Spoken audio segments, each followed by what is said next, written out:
High friends, welcome back to our channel Score Max. நாம் இன்றைக்கி என்ன பார்க்க போகிறோம் அப்படின்னு பார்த்தீங்கன்னா, group 1 exam. So TNPSC group 1 exam இன்றைக்கி நடந்திருக்கு. ஓகேவா? ஸோ இந்த எக்ஸாம் நானும் அட்டென்ட் பண்ணேன். நிறைய பேர் உங்களை அட்டென்ட் பண்ணியிருப்பீங்க. ஸோ இப்போ என்ன பார்க்க போகிறோம், ஜஸ்ட் ஒரு ஜென்ரல் வீடியோ. ஸோ எக்ஸாம் எப்படி வந்தது, இனிமேல் வரப்போகிற எக்ஸாம் எப்படி இருக்கும், இந்த எக்ஸாம் என்னென்ன மாதிரி சப்ஜெக்ட் அவங்க கான்சன்ட்ரேட் பண்ணியிருந்தாங்க, எப்படி நிறைய என்னென்ன சேஞ்சஸ் நடந்திருக்கு போன எக்ஸாமுக்கும் இந்த எக்ஸாமுக்கும். பிகாஸ் இதுதான் 2020 ஃபஸ்ட் எக்ஸாம். ஓகே, நம்மளை பொறுத்தவரைக்கும் ஒரு பெரிய கவர்மெண்ட் எக்ஸாம் தமிழ்நாடுன்னு பார்த்தீங்கன்னா 2021 ஃபஸ்ட் எக்ஸாம் வந்து குரூப் 1 எக்ஸாம். ஸோ இந்த சிலபஸ் அண்ட் இந்த பேட்டர்ன் இவங்களோட அந்த வெயிட்டேஜ் பொறுத்து தான் நெக்ஸ்ட் வர குரூப் 2 ஆகட்டும், டிஎன்பிசி, ஏஇ ஆகட்டும், இல்லை குரூப் 4, அதே மற்ற எல்லா எக்ஸாமுமே அமைய போகுது அப்படின்னு தெரியும். பிகாஸ் நியூ சிலபஸ் சேஞ்ச் பண்ணியிருக்காங்க, நியூ புக்ஸ் வந்திருக்கு. எந்த மாதிரி இடத்துல வந்து அவங்க கான்சன்ட்ரேட் பண்ணியிருக்காங்க அப்படின்றத இந்த கொஷின் பார்த்தாலே உங்களுக்கு தெரியும். நிறைய சேஞ்சஸ் நடந்திருக்கு. அது இல்லாமல் எக்ஸாம் பேட்டர்ன், அந்த எக்ஸாம் போய் நம்ம எழுதுகிற அந்த ப்ரோட்டோக்காலே நிறைய சேஞ்சஸ் பண்ணியிருக்காங்க. ஓகேவா? ஸோ ஃபஸ்ட்டு இது ரொம்ப டிஃப்ரெண்ட்டாக இருந்தது என்னை பொறுத்த வரைக்கும் இந்த எக்ஸாம் வந்து அட்டன் பண்ணுறதுக்கு. ஓகேவா? ஸோ மற்ற எக்ஸாம் விட இது ரொம்பவே டிஃப்ரெண்ட்டாக இருந்தது. ஓகே, நிறைய டவுட்ஸும் வந்திருக்கும் எல்லாருக்குமே. ஃபஸ்ட்டு இந்த வீடியோ நம்ம என்ன பார்க்க போகிறோம்னா, ஃபஸ்ட்டு குரூப் 1 பேப்பரை வந்து அனலைஸ் பண்ண போகிறோம். என்னென்ன மாதிரி கேட்டிருந்தாங்க. ஓகேவா? அண்ட் தென் இப்போ வந்து ஒவ்வொரு கொஷனுக்கும் என்ன ஆன்சர் அப்படின்னு நீங்கள் தேடலாம். நானும் வந்து நிறைய ஆன்சர்ஸ் வந்து நான் தேடி கண்டுபிடிச்சி வச்சுருக்கேன். பட் அது ஒரு தனி வீடியோவாக உங்களுக்கு ஆப்ஸ் தனியாகவும் அண்ட் தென் மற்ற எல்லா சப்ஜெக்டும் தனியாக ஒரு வீடியோவாக நம்ம பார்க்கலாம். பிகாஸ் இந்த பேப்பரில் நம்மளுக்கு 200 கொஷின்ஸ் இருக்குது. இந்த 200 கொஷின்ஸுமே நீங்கள் அனலைஸ் பண்ணி அது எந்த ஏரியாவில் வந்திருக்கு, ஒரு ஆப்ஷன்ஸ் எல்லாத்துக்குமே என்ன கொஷினாக இருக்கும் அப்படின்னு நீங்கள் அனலைஸ் பண்ணிங்கன்னா நம்மளுக்கு 600 கிட்ட கொஷின்ஸ் வந்து நம்மளுக்கு கிடைக்கும். ஸோ அந்த மாதிரி ஒரு குவாலிட்டியான கொஷின் தான் இந்த கொஷின் பேப்பர். இதை வந்து நம்ம டீட்டெயிலாக அனலைஸ் பண்ணலாம். பட் இப்போ ஒரு ரஃப் அனலைசிஸ். இன்றைக்கி தான் எக்ஸாம் எழுதியிருக்கோம். ஜஸ்ட்டு நீங்கள் கொஷின் பேப்பர் திரும்பி பார்க்கும்போது தெரியும் இல்லையா, ஸோ எங்கே தப்பு பண்ணியிருக்கோம், என்னென்ன மாதிரி கேட்பாங்க, இனிமேல் என்ன மாதிரி கொஷின்ஸ் வரும் நெக்ஸ்ட் எக்ஸாமுக்கு, அதை நம்ம திருத்திக்கலாம். அண்ட் தென் லாஸ்ட்டில் வந்து நான் எப்படி இந்த எக்ஸாம் எழுதுறேன், என்னோடய எக்ஸ்பீரியன்ஸ் வந்து நான் உங்களுக்கு ஷேர் பண்ணிக்க போகிறேன். கண்டிப்பாக இந்த வீடியோ உங்களுக்கு பிடிக்கும். சரி, வாங்க வீடியோக்குள்ளே போகலாம். ஸோ கொஷின் பேப்பர் பார்த்தீங்கன்னா நிறைய பேர் பார்த்துருப்பீங்க, எனக்கு தெரியும் அப்படின்னு நினைக்கிறேன். நிறைய பேர் எக்ஸாம் எழுதிருக்கனால கொஷின் பேப்பர் பார்த்துருப்பீங்க. ஸோ எனக்கு வந்து கொஷின் பேப்பர் நான் வச்சுருக்கேன். நான் சில பேர் கொஷின் பேப்பர் இல்லை அப்படின்ற கமெண்ட் பண்ணுங்கள். நான் வந்து உங்களுக்கு ஸ்கேன் பண்ணி இல்லைனா ஃபோட்டோ எடுத்தாவது உங்களுக்கு பிடிஎஃப் மாதிரி கன்வெர்ட் பண்ணி உங்களுக்கு நான் நெக்ஸ்ட்டு வீடியோ அனலைஸ் பண்ணுற வீடியோஸில் வந்து நான் உங்களுக்கு ஆட் பண்ணுறேன். ஓகேவா? ஸோ ஜஸ்ட் ஒரு ரெஃபரன்ஸ்க்காக தான் இந்த பேஜ் நான் ஃபோட்டோ எடுத்து வச்சுருக்கேன். பட் உங்களுக்கு நான் டீட்டெயிலாகவே வந்து கொஷின் பேப்பர் தேவை அப்படின்னு சொல்கிறவங்களுக்கு நெக்ஸ்ட் வீடியோவில் வந்து நான் உங்களுக்கு ஆட் பண்ணுறேன். ஸோ ஓகே, ஃபஸ்ட்டு அனலைஸ் பண்ணலாம் என்ன மாதிரி கொஷின்ஸ் வந்தது அப்படின்றத. ஓகே, ஃபஸ்ட்டு வந்து நம்ம ஆப்ஸ் பார்த்துடலாம். Okay, apps. ஸோ ஆப்ஸ் வந்து என்னை பொறுத்த வரைக்குமே ஓகே 25 ஆப்ஸ் கேட்டிருந்தாங்கன்னு வச்சுக்கோங்க. ஸோ ஆப்ஸ் வந்து 25 கிட்ட கேட்டிருந்தாங்க. நான் அனலைஸ் பண்ணியிருக்கேன், ரஃப் அனலைஸ் தான், ஏதாவது சேஞ்சஸ் இருந்தாலும் பார்த்துக்கோங்க. ஸோ 25 கேட்டிருந்தாங்க. ஸோ இதில் எல்லாமே பார்த்திங்கன்னா ஒரு 20 கிட்ட வந்து கொஞ்சம் ஓரளவுக்கு ஈஸி டு மாடரேட் இருந்தது. ஒரு 5 கொஷின்ஸ் தான் நம்மளுக்கு நிறைய டைம் கன்சியூம் பண்ணுற மாதிரி கொஷின்ஸ் இருந்தது. ஸோ நீங்கள் ஆப்ஸ் போய் பார்த்துட்டு ரஃபாக எல்லா ஃபார்முலாஸ் பார்த்துட்டு போனவங்களுக்கு கண்டிப்பாக 25க்கு 24 அடிச்சிருப்பீங்க. ஓகேங்களா? பட் இல்லை நான் புதுசாக பார்க்குறேன் அப்படின்றவங்களுக்கு 20 இல்லை 18 கிட்ட அடிச்சிருப்பீங்க. ஓகே, நான் என்னென்ன டாபிக்ஸ்லேருந்து வந்ததுன்னு சொல்கிறேன். நம்மளுக்கு வந்து ப்ராப்ளம்ஸில் என்னென்ன மாதிரி வந்தது அப்படின்னு பார்த்தீங்கன்னா, ஏஜஸ்லேருந்து 1, அண்ட் டைம் அண்ட் ஒர்க்கு அதுலேருந்து 1, and then height, and then டிஸ்டன்ஸ்லேருந்து 1, அண்ட் தென் நிறைய எங்கே கேட்டிருந்தாங்க அப்படின்னு பார்த்தீங்கன்னா சிம்பிள் இன்ட்ரெஸ்ட் அண்ட் காம்பவுண்ட் இன்ட்ரெஸ்ட்லேருந்து 5 சம் கேட்டிருந்தாங்க. இதிலே வந்து அந்த டிஃப்ரென்ஸை வச்சு 3 கொஷின்ஸ் கேட்டிருந்தாங்க. ஓகே, நீங்கள் சில பேர் வந்து சிம்பிள் இன்ட்ரெஸ்ட் காம்பவுண்ட் இன்ட்ரெஸ்ட் பார்க்காம போயிருந்தீங்கன்னா கண்டிப்பாக உங்களுக்கு லாஸ் ஆகிருந்திருக்கும். கண்டிப்பாக 5 கொஷின்ஸ் வந்து பல்காக கேட்டிருந்தாங்க. And then LCM, HCF, so அதிலேருந்தும் கொஷின்ஸ் கேட்டிருந்தாங்க. பைப்ஸ்லேருந்து ஒரு கொஷின்ஸ் கேட்டிருந்தாங்க. And then missing numbers. So நான் ரஃபாக எழுதுகிறேன். மிஸ்ஸிங் நம்பர்ஸ்லேருந்து ஒரு கொஷின்ஸ் நான் சொல்கிறதில் நீங்கள் கரெக்டாக அட்டன் பண்ணவங்க எல்லாமே நீங்கள் யோசிச்சு பார்த்துக்கோங்க.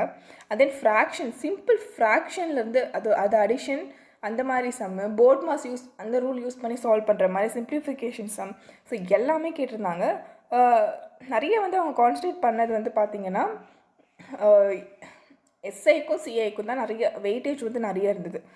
அதுக்கப்புறம் பார்த்திங்கன்னா அந்த மிஸ்ஸிங் நம்பர்ஸ், ஃப்ராக்ஷன், அந்த மாதிரி சிம்பிளிஃபிகேஷன், அந்த நம்பர் சிஸ்டம்லேருந்து அது நெக்ஸ்ட்டு வெயிட்டேஜ் கொடுத்துருந்தாங்க. மற்ற எல்லாமே ஒரு சம் தான் கேட்டிருந்தாங்க. அண்ட் தென் ஏரியா ரிலேட்டடாக 2 சம், ஏரியா வால்யூம் ரிலேட்டடாக 2 சம், ரெண்டுமே பார்த்தீங்கன்னா ஹெமிஸ்பியர் பேஸ் பண்ணி தான் சம் வந்தது. ஸோ நிறைய நீங்கள் ஆப்ஸ்னே எடுத்துக்கிட்டிங்கனாலும் ஒன்றுத்துக்குமே ஒரு கொஷின் பார்த்தீங்கனாலே ரெண்டுமே இன்டர் ரிலேட்டடாக இருக்க மாதிரி இருக்கும். ஓகே, ஏரியா கேட்டிருப்பாங்க, இன்னொன்றுத்துலேயும் ஹெமிஸ்பியரோட ஏரியா வால்யூம் வச்சு சம்ம அந்த மாதிரி தான் இருந்துச்சு. எல்லா கொஷின்ஸுமே ஒரே மாதிரி இருந்துச்சு. அதனாலே நம்மளுக்கு ஒரு கன்ஃபியூஷன் வந்துருச்சு. ஸோ எல்லாமே கரெக்டாக அப்படின்னு சொல்லிட்டு நிறைய ஆர், இதே நீங்கள் எஸ்ஐஎன்சிஐயில் வந்து ஆர் கண்டுபிடிக்கிற மாதிரியே ஒரு 2 சம் கேட்டிருந்தாங்க. ஸோ அதே மாதிரி தான் இருக்கும். ஒரே ஃபார்முலா வச்சு நம்ம அந்த ஃபார்முலா தெரிஞ்சிருந்தால் ஈஸியாக வந்து 2 கொஷின் சால்வ் பண்ணியிருக்கலாம். அந்த ஃபார்முலா மறந்துருந்தீங்கன்னா உங்களுக்கு டைம் வந்து ரொம்ப வேஸ்ட்டாக இருக்கும் ஒவ்வொரு ஸ்டெப்பாக போட்டு பார்க்க. ஓகேவா? ஸோ இந்த என்னை பொறுத்த வரைக்கும் ஆப்ஸ் வந்து இஸ் குட். ஓகே, நல்லா பார்த்துட்டு போனவங்க கண்டிப்பாக அவங்க ப்ராக்டிஸ் இருக்கவங்க கண்டிப்பாக 25க்கு 25 அடிச்சிருப்பாங்க. ரொம்ப நான் கஷ்டம் நான் சொல்ல மாட்டேன், ஈஸி அண்ட் மாட்ரேட் தான். ஓகேவா? ஸோ இது என்னென்னா கொஞ்சம் டைம் கன்சியூம் பண்ணும். ஸோ நீங்கள் பார்க்காம ப்ராக்டிஸ் இல்லாமல் போயிருந்தீங்கன்னா டைம் வந்து கன்சியூம் பண்ணியிருக்கோம். ஸோ 200 கொஷின்ஸில் இந்த 25 கொஷின்ஸ்க்கே நீங்கள் நிறைய டைம் ஸ்பெண்ட் பண்ணியிருப்பீங்க. மற்ற கொஷின்ஸ் படிக்கிறதுக்கே டைம் இல்லாமல் போயிருக்கும். ஓகேவா? ஸோ இதுதான் வந்து ஆப்ஸில் என்னோட அனலைஸ். ஓகே, ரொம்பவே ஈஸி.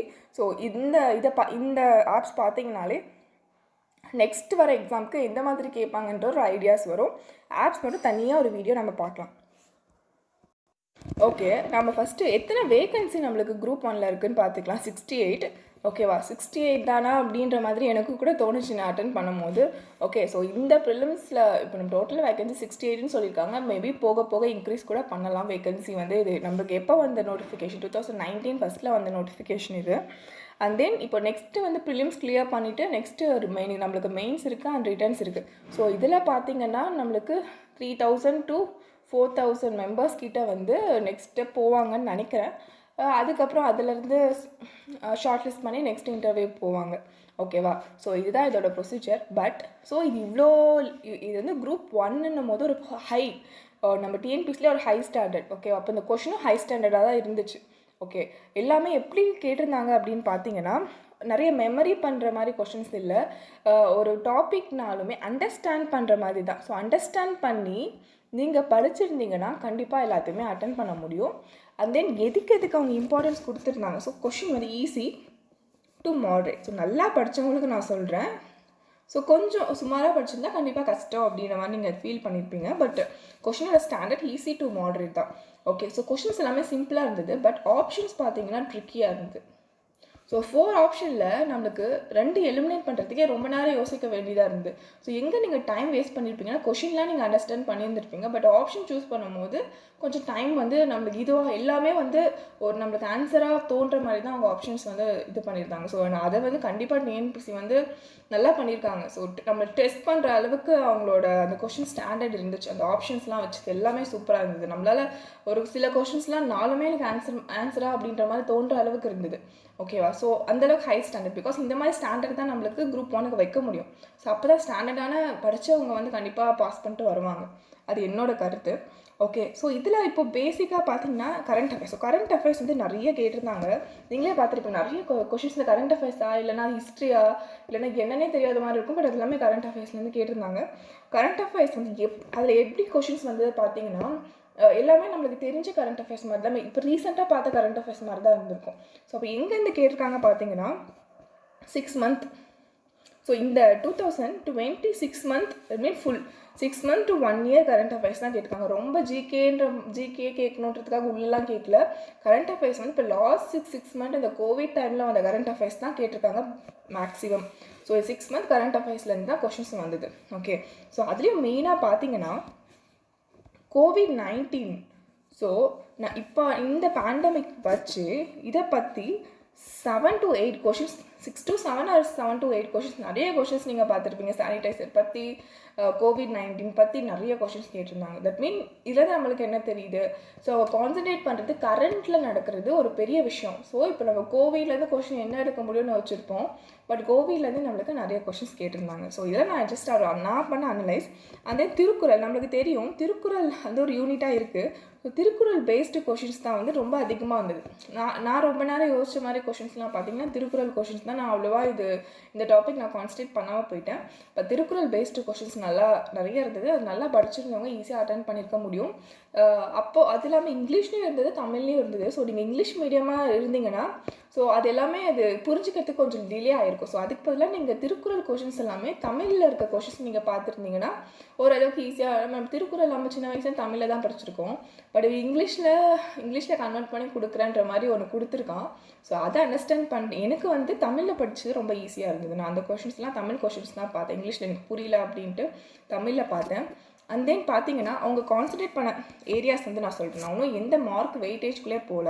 ஸோ இதுதான் அவங்க கான்சன்ட்ரேட் பண்ணியிருக்காங்க அப்படின்னு சொல்லிட்டேன். Easy to moderate, current affairs என்ன கேட்டாங்க, கோவிலில் திருக்குறள் அதெல்லாமே கேட்டாங்க.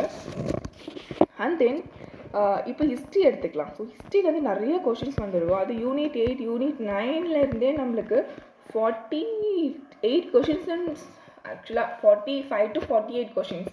ஓகேவா? இதில் நீங்கள் பார்த்தீங்கன்னா ஃபுல்லாமே தமிழ்நாடு.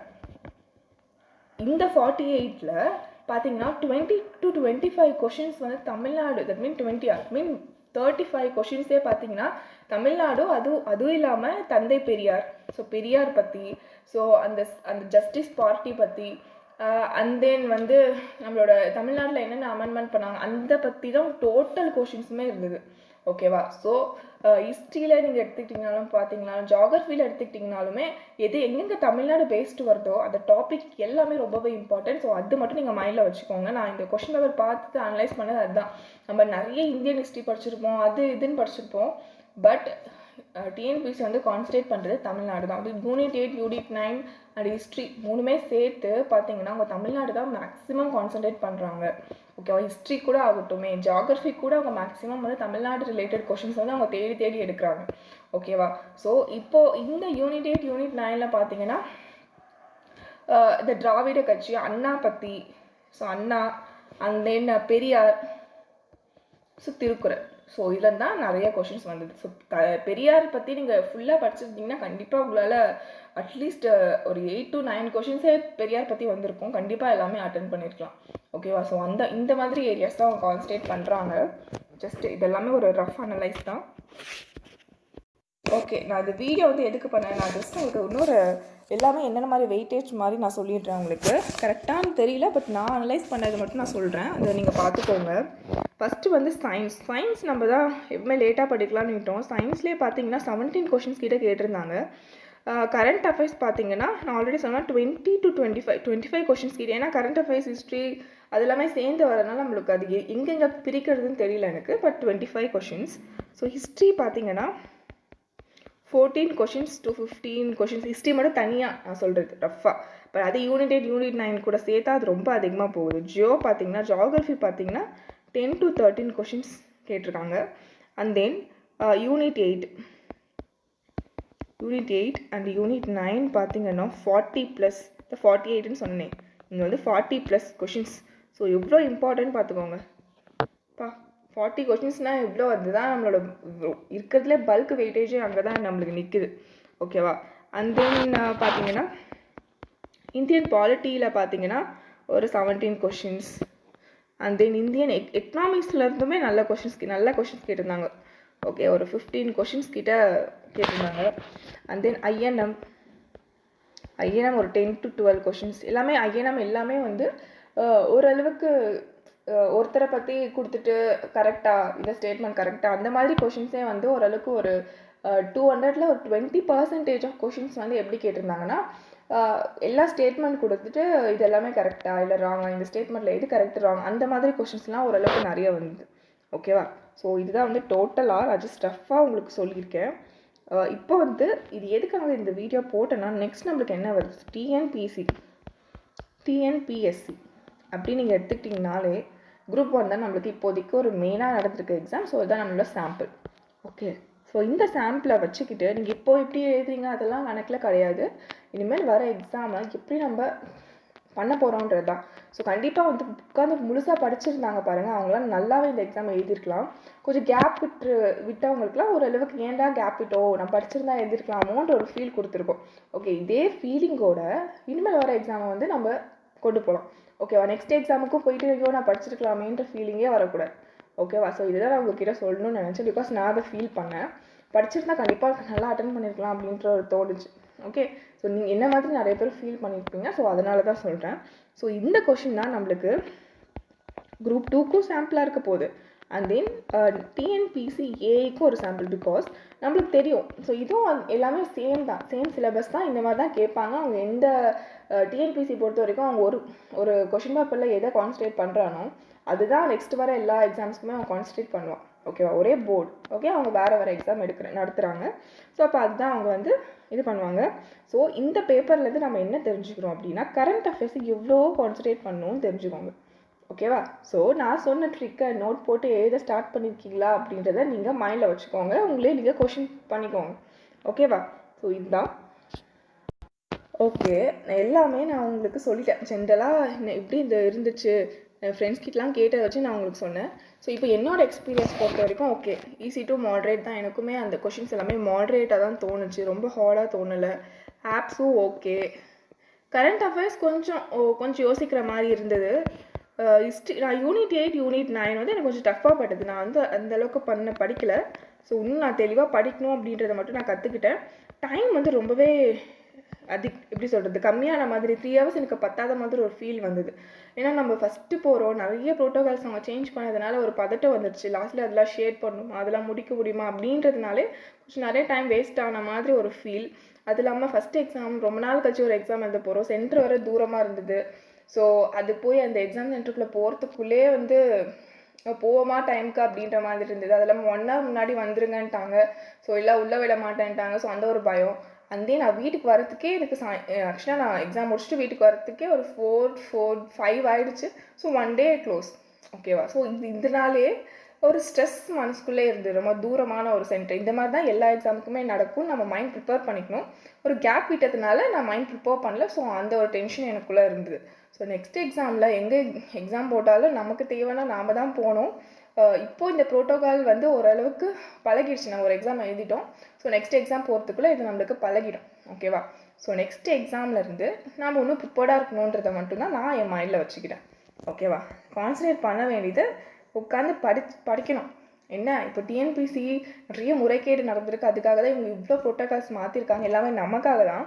பட் ஹார்ட் ஒர்க் பண்ணுறவங்க என்றைக்குமே தோக்க மாட்டாங்க அப்படின்றத மட்டும் நான் புரிஞ்சுக்கிட்டேன். ஓகே, தட் மீன்ஸ் ஸ்மார்ட் ஒர்க்கும் சேர்த்து போனோன்னா எல்லாமே சூப்பராக வரும் அப்படின்றது மட்டும் தெரியும். ஓகே, ஸோ இந்த 2021 ஒரு நல்ல ஸ்டார்ட்டாக இருந்திருக்கு. இந்த எக்ஸாமும் என்னை பொறுத்த வரைக்கும் ஒரு பெரிய எக்ஸ்பீரியன்ஸ் கொடுத்துருக்கு. ஸோ எல்லாருக்குமே ஒரு பெரிய எக்ஸ்பீரியன்ஸாக எடுத்துக்கோங்க. ஸோ ஹார்ட் ஒர்க் அது கூட ஸ்மார்ட் ஒர்க் பண்ணலாம். நிறைய பேர் கேட்டிங்க என் 2 days வந்து ஏன் ஜிஎஸ் போடலன்ட்டு. அந்த எக்ஸாம் கொஞ்சம் ப்ரிப்பேர் பண்ணேன் நான். ஸோ அதனால நான் போடல. நாளையிலேருந்து கண்டிப்பாக ரெகுலராக வந்துடும். ஸோ ஜிஎஸ் கிளாஸ் வந்துடும். இப்போ புரியுதா அவங்களுக்கு ஜிஎஸோட இம்பார்ட்டன்ஸ் எவ்வளோ அப்படின்னு சொல்லிட்டு. இப்போ நான் ரொம்பவே புரிஞ்சிருச்சு எனக்கு அது எவ்வளோ ஒரு பெரிய மலை, அது ஈஸியாக கடந்துடலான்ற ஒரு நம்பிக்கையும் வந்துடுச்சு இந்த கொஷின் பார்க்கும்போது. ஸோ அதனால இனிமேல் கான்சன்ட்ரேஷன் ஜிஎஸ்க்கும் இருக்கும், அந்த டிஎன்பிசி ஏக்காக சிவில்லையும் இருக்கும், அண்ட் எஸ்எஸ்சிக்கும் சீரியஸ் வரும். அண்ட் தென் நமக்கு டிஆர்பி பற்றி ஏதாவது அப்டேட்ஸ் வந்தால் நான் அவங்களுக்கு சொல்கிறேன். அண்ட் தென் டிஎன்இபிக்கும் ஏதாவது அப்டேட்ஸ் வரவும் நம்ம அதுக்கும் வந்து தனியாக இருக்கிற சப்ஜெக்ட்ஸ் எல்லாமே நம்ம பார்க்கலாம். ஓகேவா, ஸோ இந்த இயர் வந்து ஃபுல்லாக வந்து ஸ்டடீஸ் தான். ஏதாவது ஒரு வேலை வாங்குகிறோம் அப்படின்ற மைண்ட் செட்டோடு இருங்க, கண்டிப்பாக வாங்கலாம். ஸோ என்னால் முடிஞ்ச வரைக்கும் எல்லா ஹெல்ப்ஸுமே சிங்கிள் ஹேண்டடாக நான் சேனல் கண்டிப்பாக ரன் பண்ணுறேன். இருந்தாலுமே என்னால் முடிஞ்ச அளவுக்கு நான் ஃபுல் டைம் வந்து இதுக்குள்ளே போடலாம் அப்படின்ற ஒரு ஹோப். நீங்கள் கேட்குற கொஷின்ஸை, நீங்கள் கமெண்ட் பண்ணுறது, நீங்கள் மோட்டிவேட் பண்ணுறதுலாம் கேட்கும்போது ஓகே, நம்ம 24 hours வந்து நம்ம ஏதாவது சேனலுக்கு பண்ணணும், ஏதாவது நம்மளை நம்பி இத்தனை பேர் இருக்காங்க, அவங்களுக்கு ஏதாவது ஜஸ்ட் ஒரு இன்ஃபர்மேஷன் சொல்லணும் அப்படின்ற ஒரு மைண்டில் இருந்துகிட்டே இருக்குது. ஓகே, ஸோ அதனாலே நான் வந்து இன்னும் நல்லா பண்ணலான்ற ஒரு இதில் இருக்கேன். அதனால தான் இது போஸ்ட் கூட போட்டிருந்தேன், டெஸ்ட் சீரிஸ் பண்ணலான் இருக்கேன், அதுக்கு உங்களோட ஐடியாஸ் சொல்லுங்கள் அப்படின்ட்டு நிறைய பேர் கமெண்ட் பண்ணியிருந்தீங்க. அதுக்கு எல்லாத்துக்குமே ரொம்ப தேங்க்ஸ். அந்தே நிறைய பேர் உரிமையாக ஏன் ஜிஎஸ் போகலன்னு கேட்டிங்க. ஸோ அந்த உரிமையாக கேட்டவங்களுக்காக சொல்லிவிட்டேன். எக்ஸாம் போயிட்டு வந்து நான் இப்போ தான் வந்தேன். ஜஸ்ட்டு கொஷின் பேப்பர்லாம் பார்த்துட்டு போடலாம். நிறைய பேர் என்ன மாதிரி எக்ஸாம் எழுதியிருப்பாங்க. ஜஸ்ட்டு என்னோட எக்ஸ்பீரியன்ஸ் நான் உங்களுக்கு ஷேர் பண்ணிக்கலாம் அப்படின்னு தான் இந்த வீடியோ. ஸோ நிறைய பேசிகிட்டு இருக்க மாதிரி தான் இருக்கும். ஸோ லாஸ்ட் வரைக்கும் வீடியோ பார்த்த எல்லாருக்குமே ரொம்ப தேங்க்ஸ். ஸோ நெக்ஸ்ட் வீடியோலேருந்து கண்டிப்பாக ஜிஎஸ் வந்துடும், உங்களுக்கு ரெகுலராக வந்துடும். மார்ச்சுக்குள்ளே நம்ம ஜிஎஸ் முடிச்சிடலாம். நான் உங்களுக்கு ஷெட்யூல் கொடுத்துறேன். கண்டிப்பாக அதைப்படி எல்லாமே கரெக்டாக பண்ணிடலாம். ஓகே, ஸோ இதுலேருந்து என்ன தெரியுது, இன்னொன்று சமச்சீர் புக் ரொம்பவே இம்பார்ட்டன்ட். புக்ஸில் இருந்தால் எல்லா கொஷினுமே கேட்டிருக்காங்க, அதையும் நீங்கள் மைண்டில் வச்சுக்கோங்க. வேறு எங்கேருந்துமே கேட்கல. ஓகே, ஸோ இந்த வீடியோ உங்களுக்கு யூஸ்ஃபுல்லாக இருக்கும்னு நினைக்கிறேன். நெக்ஸ்ட் வீடியோவில் பார்க்கலாம். தேங்க்யூ. ஃப்ரெண்ட்ஸ், அன்அகாடமி டிஎன்பிசி பற்றி தான் பார்க்க போகிறோம். ஆல்ரெடி அதை பற்றி நான் நிறைய பேசிட்டேன். So Unacademy TNPSC best educators வந்து நம்மளுக்கு கிளாஸஸ் எடுக்கிறாங்க. ஸோ டிஎன்பிசிக்கு தனியாக அவங்க வந்து கான்சன்ட்ரேட் பண்ணுறாங்க. Daily test, special marathon, Mach test, live test, doubt clearing sessions எல்லாமே இருக்குது. ஃப்ரீ கண்டென்ட்டை வந்து நீங்கள் அந்த ஆப்பில் எப்படி அன்லாக் பண்ணுறதுன்னா, டவுன்லோட் பண்ணுங்கள் Unacademy. And then free live classes இருக்கும். அந்த யூடியூப்லேயும் அவங்களோட கண்டென்ட்ஸ் நிறைய இருக்குது அன்அகாடமி. ஸோ அதையும் நீங்கள் பார்த்துக்கலாம். ஸோ அதில் போயிட்டு நம்மளுக்கு கொடுத்துருக்க கோட் வந்து ஸ்கோர் மேக்ஸ் தமிழ். அதை வந்து நீங்கள் போட்டிங்கன்னா அந்த ஃப்ரீ கண்டென்ட் எல்லாமே அன்லாக் ஆகிடும். ஸோ நீங்கள் அந்த ஆப்பில் போயிட்டு அதை பற்றி தெரிஞ்சுக்கலாம். ஸோ அண்ட் தென் டெய்லி டெஸ்ட்டும் நடக்குது. ஸோ அதையும் பார்த்துக்கோங்க குரூப் 1க்காக. ஸோ இப்போ கரண்ட்டில் என்ன பேட்ச் அவைலபிளாக இருக்குன்னா, December 18th and September 29th வந்து என்ன இருக்குது அப்படின்னு பார்த்தீங்கன்னா, குறிக்கோள் பேட்ச் வந்து ஸ்டார்ட் ஆகுது. ஸோ ஜாயின் பண்ணணும்னு நினைக்கிறவங்க ஜாயின் பண்ணிக்கோங்க. லிமிட்டட் சீட்ஸ் தான் அவைலபிளாக இருக்கா. அண்ட் தென் அன்அகாடமி ப்ளஸ் பற்றி சொல்லணும்னா, இதே தான் உங்களுக்கு plus live doubt clearing sessions வந்து அவங்க கொடுக்குறாங்க. ப்ளஸ் ப்ராக்டிஸ்க்கு டெஸ்ட் கொடுக்குறாங்க. ஓகேவா? அந்த ப்ளஸ்ஸை வந்து எப்படி அன்லாக் பண்ணுறதுன்னா, நீங்கள் சப்ஸ்கிரைப் பண்ணணும். சப்ஸ்கிரைப் பண்ணுறதுக்கு ஒரு அமௌண்ட் கேட்கும். அதில் எனக்கு டிஸ்கவுண்ட்ஸ் தேவை அப்படின்னு நினைக்கிறவங்க நம்மளோட ரெஃபரல் கோட் ஸ்கோர் மேக்ஸ் தமிழில் வந்து போட்டிங்கன்னா அது ஈஸியாக வந்து அன்லாக் ஆகிடும். Okay. So and then EMI ஆப்ஷன்ஸுமே அவைலபிளாக இருக்குது. ஸோ இதுதான் நான் உங்களுக்கு சொல்லணும்னு நினச்சேன். உங்களுக்கு தேவைப்பட்டதுன்னா கண்டிப்பாக ஜாயின் பண்ணிக்கோங்க. தேவையில்லைன்றவங்க இக்னோர் பண்ணிக்கோங்க. Okay, thank you.